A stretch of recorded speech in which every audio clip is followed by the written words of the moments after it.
Mesdames, Messieurs, bonsoir. C'est un grand honneur de présider cette remise des prix des CODIR.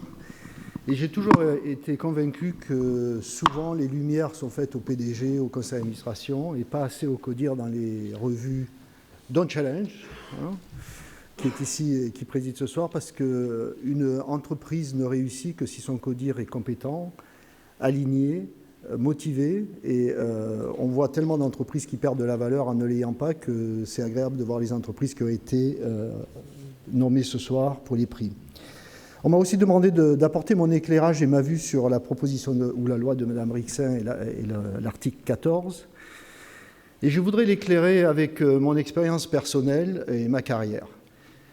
Il est clair que dans l'esprit de la loi, il n'y a rien à dire. 50% des talents de la planète sont des femmes. On manque de talents, donc une approche logique fait qu'on doit absolument utiliser le pool. L'approche dans l'esprit est claire. Dans la lettre, la loi, je pense quand même qu'il y a une approche un peu plus mitigée à avoir. J'ai passé les 35 dernières années de ma carrière dans trois groupes. Trois groupes d'engineering, je suis un ingénieur. J'ai commencé chez ABB, 10 ans, leader mondial de l'ingénierie électrique, suédois d'origine. Quand j'étais chez ABB, le congé de paternité était déjà en place. L'homme ou la femme pouvait prendre un congé. Culture scandinave, extrêmement égalitaire. Je peux vous le dire, ma femme est finlandaise, donc très égalitaire. Et ce groupe n'a jamais réussi à avoir la parité. Je suis passé 20 ans chez UTC, coté en bourse, Dow Jones. La parité et de race aussi était gérée par des reportings officiels à Wall Street, où on devait reporter nos chiffres, et ce groupe n'a jamais réussi à avoir la parité. Et depuis 6 ans, je travaille chez Sonepar, 32 milliards, 45 pays, 45 000 personnes, présidente du conseil d'administration, une femme, présidente du comité d'audit, une femme différente, présidente du comité de rémunération, une femme différente, ma DRH est une femme, et ma responsable de la diversité est une femme. Et on n'a pas réussi à avoir 50%. Donc on ne peut pas reprocher à aucun de ces trois groupes de ne pas avoir essayé sincèrement et efficacement, ils n'y ont pas réussi. Alors, ce qui m'étonne, c'est que l'école publique française gérée depuis 1882 par l'État n'a que 23 ou 25% de femmes dans l'engineering, qui est la source de 8 postes sur 12 dans un comité de direction de sociétés techniques.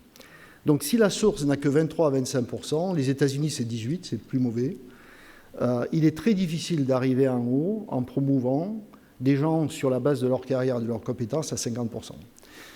On essaye, on fait tout ce qu'on peut, mais il faut absolument travailler à la source et avoir un creuset de talents qui sortent des écoles techniques et d'ingénieurs pour les sociétés d'engineering dans lesquelles j'ai travaillé, qui soient beaucoup plus balancés et qui nous permettront d'arriver à cet objectif, qui est sincèrement l'objectif que tout le monde essaye d'avoir et d'atteindre. Pour en revenir au comité de direction, je le disais, je suis très fier d'être ici parce que j'ai croisé dans ma carrière énormément de mauvais comités de direction où les promotions n'étaient pas logiques, les compétences n'étaient pas là, les guerres politiques étaient là. Et quand on voit un comité de direction aligné sur une stratégie partagée, quand on voit les retournements de situation, et dans la salle ce soir il y aura des prix, et dont un que je connais plus particulièrement, où je suis administrateur, et qu'on voit ce qu'un comité de direction compétent et aligné peut faire en quelques années, je pense que ce prix et ce focus est très important et je vous remercie d'être là et je pense qu'on devrait de plus en plus valoriser les comités de direction. Je vous souhaite une bonne soirée et félicitations aux lauréats.